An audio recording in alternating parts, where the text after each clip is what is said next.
Tole nagaan waaqayyoo siif haa ta'u jechaa maqaa kee guutuu biyyarraa dhuftee gahee hojii keellee si'a tokko nu ibsime.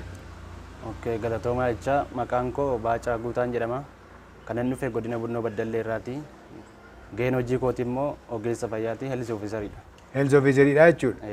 Tole amma Baddallee irraan dhufe jechaa jirta ani ogeessa qorichaati yookiis immoo ogeessa fayyaadha health officeridha jechaa jirta. Maal taatee turte ati maal si dhukkube siin?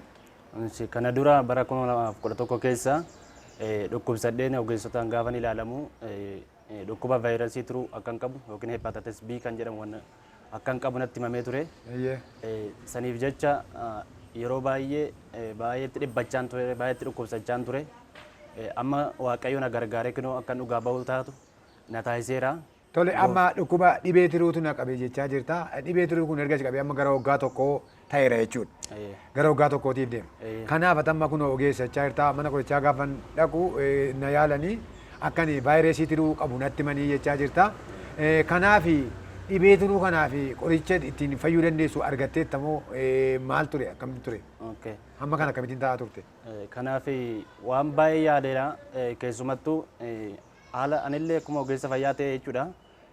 Addunyaa kanarratti qorichi kana fayyisu hin jiru jechuudha. Maaliif tariillee osoo jiraate qorichi umurii kan dheeressuudha malee guutummaa guutuutti kanarraa bilisa kan nama baasuu danda'u hin jirudha. Anis kana hubadhee qoricha aadaallee baay'ee yaaleera. Al lama al sadi yaaleera. Garuu akka nan fayyane nan beeka. Maaliif dhukkubni kun najjeesurra kan jedhu tarii yoo natti na fayyise kan jedhuu fi qoricha aadaallee yaaleera. Garuu isaanis furmaata argachuu hin dandeenye. Gara mana yaalatitti illee deddeebii taasisaan jira. Taasisaa tureera.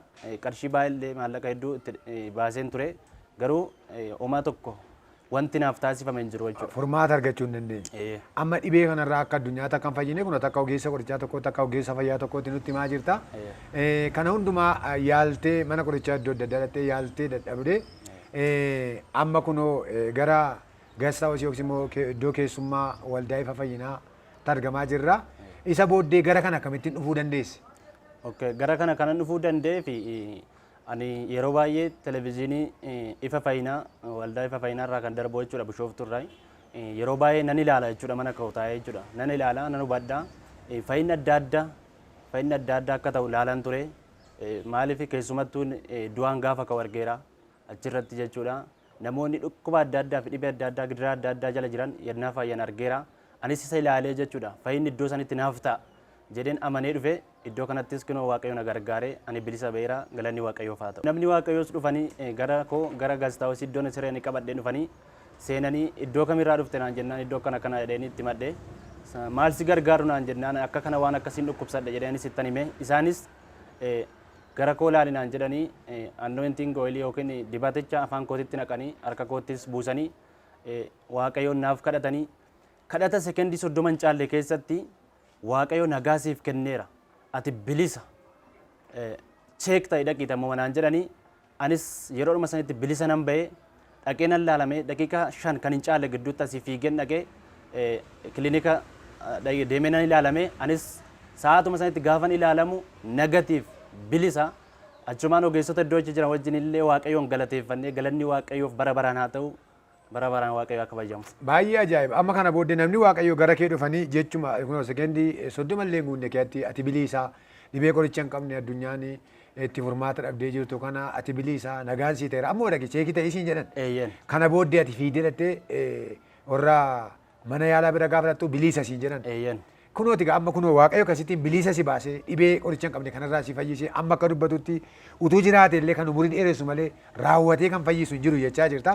Kunoo siin immoo kan qoricha hin qabne irraa waaqayyo kanarratti si fayyisee kun waan ajaa'ibaa waan dinqiidha. Mee maal jetta ammati waaqayyo akkasittiin fayyisu kana humna fayyisuu waaqayyo akkasittiin iddoo kanatti hojjetaa jiru kana maal jetta? Dhugaadha waaqayyo waaqni jiraatan nama waaqayyo wajjin hin jira. Maaliif waan baay'ee yaaleera jechuudha fayyuuf jennaan jechuudha. Maaliif dhibeen gaafa nama qabu waan baay'eedha teerarii baay'ee nama keessa naqaa teenshiiniidha namni dhibeen du'u yaaddoo du'a jechuudha. Kanaaf waaqayyo gooftaan dhugumaan lafa kana hin jira jechuudha. Waaqayyo dhugumaan nama waaqayyo wajjinis hin jira. Maaliif dubbiin sagalee waaqayyo akkuma jedhu jechuudha. Abdii qabdanitti gammada abdiin keenya waaqayyo waan ta'eef jechuudha.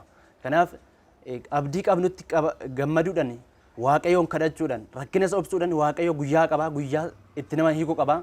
Kinoo anas guyyaa koo ta'e anis kinoo bilisa beera waaqayyoof galanni ulfinni bara baraan haa ta'u inni bara baraan haa jajamu jechuun barbaada. Iddoo adda addaatti yaalamaa kan jirantu jira. Furmaata dhabanii si'a tokko qoricha aadaatiin si'a tokko kana ogeessaatiin yaalanii kan rakkatanii furmaata dhabantu jira. Isaan kanaaf dhaamsa qabda kun harka waaqa ofirratti argite amma oduutu hin taane tokko ati beekaadha. Nama kan dhibee kana qorachuu danda'u nama dhibee kana yaaluu danda'u keessaa isa tokkodha. Kun ofii keellee fayyisuu hin dandeenye ofirratti argiteetta akka kana kan rakkataa jirantu jira. Isaan kanaaf dhaamsa maal qabda amma hordoftoota TV Fayyinaatiif? Dhaamsa hordoftoota TV Fayyinaatiif qabu namni kamiyyuu jechuudha rakkinaa fi gadadoo adda addaa jala jiraachuu danda'a dhibee garaagaraatiin qabamuu danda'a jechuudha. Maaliif manatu namaa dhoksa malee namni waan adda addaa keessa jiraata jechuudha. Kanaaf waaqayyo fayyisaa akka ta'e anarrattuu ilaalanii dhuguma waaqayyo dinqii hojjechuu akka danda'u waaqayyo bilisa baasuu akka danda'u anarraa hubatanii namoonni dhibee adda addaa jala jiran rakkinaa fi adda addaa jala kan jiran jechuudha. Gara waldaa ifa fayyinaa dhufanii waaqayyoon oo kadhachiifatan bilisa akka isaan ba'an guutumaa guutuutti nan amana. Sababni isaas ani ofirratti argeera waan namaaf hin danda'amne jechuudha. Beekumsi biyya lafaa osoo walitti daame qabeenyi biyya lafaa osoo walitti daame kana gochuu hin danda'u. Garuu waaqayyo guddaadha jechuudha. Waaqayyo humni isaas guddaadha daangaa hin qabu jechuudha. Kanaaf inni waan hundumaa gochuu akka danda'u anis ofirratti argeera. Kanaaf gara waldaa ifa fayyinaa dhuftanii yoo waaqayyoon kadhachiifatan waaqayyo bilisa isin baasa waaqayyo isin gargaara jechuun barbaada jechuudha. Waaqayyo si eebbisu ulfaadhu. Waaqayyo isin haa eebbisu eebbifamaa.